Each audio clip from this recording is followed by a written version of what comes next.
పేరు doctor Manjunath. I'm a physical therapist. I'm working in Vivekananda hospital. Today I'm going to start topic is low back pain. లో back pain అనేది చాలా common. ఎలా అంటే 5 మందికి నలుగురికి లో బ్యాక్ పెయిన్ అనేది వెరీ కామన్. ఎందువల్ల వస్తుందంటే mainly cause of sedentary life style, ఇంకొకటి అంటే ఓవర్ ఎక్సర్సైజెస్, వెయిట్ లిఫ్టింగ్స్ చాలా కామన్ అన్నమాట. కొన్ని కండిషన్స్ పెథాలజికల్ ప్రాబ్లమ్స్ ఉంటాయి. పెథాలజికల్ ప్రాబ్లమ్స్ అంటే కిడ్నీ స్టోన్స్ ఉండే వాళ్ళకి ఉంటుంది. తర్వాత ఆర్థరైటిస్, స్పాండిలైటిస్ అంటారు.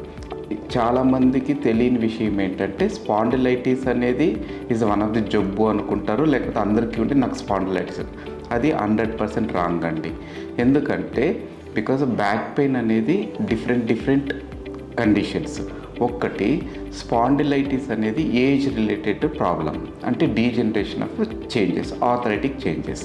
స్పాండిలోసిస్ అంటారు. స్పాండిలోసిస్ అంటే ఇన్ఫ్లమేటరీ కండిషన్. అది కూడా one of the cause of age related. Either any bacterial కానీ ట్యూబర్కులోసిస్ కానీ ఎనీ ఇన్ఫ్లమేటరీ కండిషన్స్లో వస్తుంది.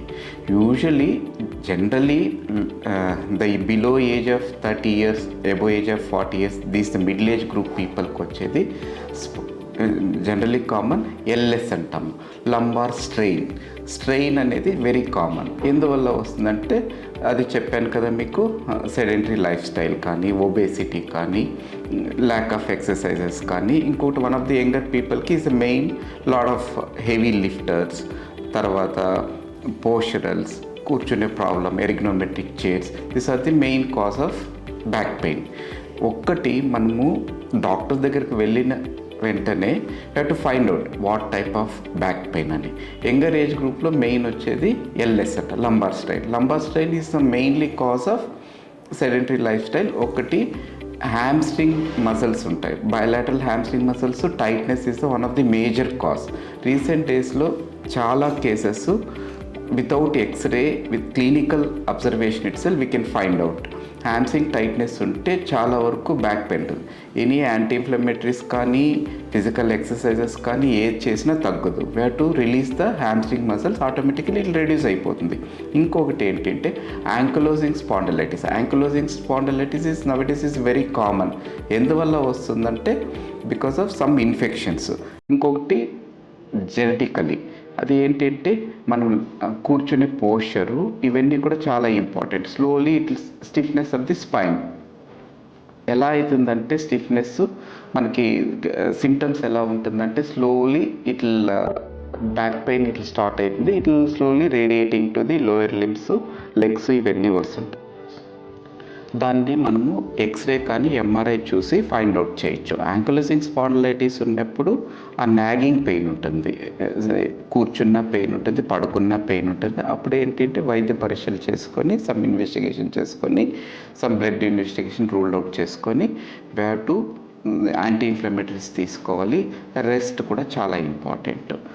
చాలా వరకు వెయిట్ లిఫ్టర్స్లో చాలా ఉంటుంది లిస్థెసిస్ అంటే ద స్పైనల్ కార్డ్లో డిస్క్ అనేది ప్రొట్రూడ్ అయ్యేది. That is one of the major cause and quite complicated also.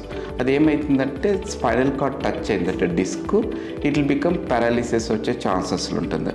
అయినంత వరకు we have to strengthen the erector muscles and ఎక్సెసాస్ మజిల్స్ ఉంటాయి.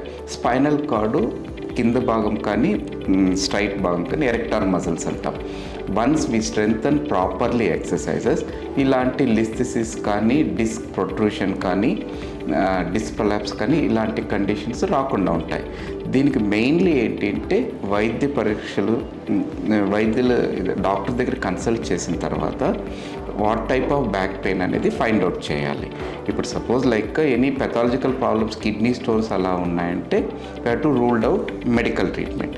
అదర్ దాన్ దట్ ఎక్సర్సైజ్ అనేది more then enough. Younger generation నేను చెప్పబోయేది ఏంటంటే ఆఫీస్లో కానీ, వర్క్ కల్చర్లో కానీ, even any posturals is very చాలా ఇంపార్టెంట్. ఎందుకంటే the posture of the spine is చాలా ఇంపార్టెంట్.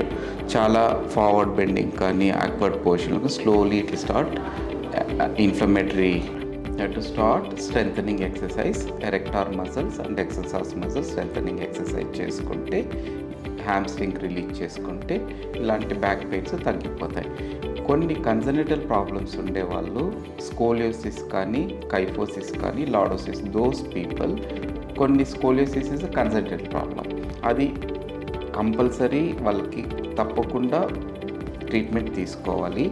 బ్రేసెస్ వస్తాయి, స్కోలిసిస్ బ్రేసెస్ వస్తున్నాయి, సమ్ సర్జికల్ ప్రొసీజర్స్ కూడా కండక్ట్ చేస్తున్నారు. అలాంటి కండిషన్స్కి అలా ట్రీట్మెంట్ ఉంటాయి.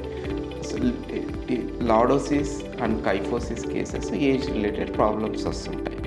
దీన్ని బట్టి మనము ఎలాంటి టైప్ ఆఫ్ బ్యాక్ పెయిన్ అనేది ఐడెంటిఫై చేసుకోవాలి. Severe cases of back pain ఎలా ఉంటుందంటే, severe back pain and radiating pain, అంటే బ్యాక్ సైడ్ని ఇంకా గ్లూటియస్ మజిల్ని ఇంకా హ్యామ్స్ట్రింగ్ థైని ఇంకా కింద వరకు వస్తుంది. వీక్నెస్ ఆఫ్ ది మజిల్స్, తర్వాత మజిల్ వేస్టింగు, నడవలేకపోవడము, చెప్పులు వేసుకుంటే చెప్పులు తెలుగుపోవడము, ఇలాంటి కండిషన్స్లో యూరిన్ ఇన్కాంటినెన్సీ అంటే యూరిన్ సరిగ్గా పాస్ కాకపోవడము, ఇలాంటి కండిషన్స్ ఉంటే తప్పకుండా ఇమ్మీడియట్గా డాక్టర్ని కన్సల్ట్ చేయాలి. అయితే అయినంత వరకు ఇమ్మీడియట్గా సర్జికల్ ప్రొసీజర్స్ చేయాలి.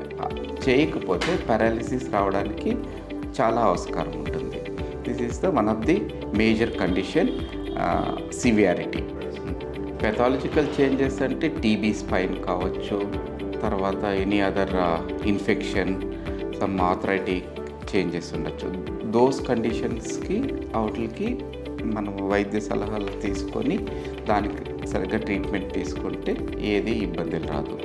నేను చెప్పబోయేది ఏంటంటే, younger age group people sedentary life style లేకుండా రెగ్యులర్ ఎక్సర్సైజెస్ కానీ ఇవన్నీ చేసి చిన్నగా బ్యాక్ పెయిన్ వచ్చినప్పుడు కొద్ది రెస్ట్ తీసుకొని కొద్ది ఐస్ ప్యాక్ ఇవన్నీ తీసుకుంటే డెఫినెట్లీ పెద్ద ఇబ్బందులు ఉండదు.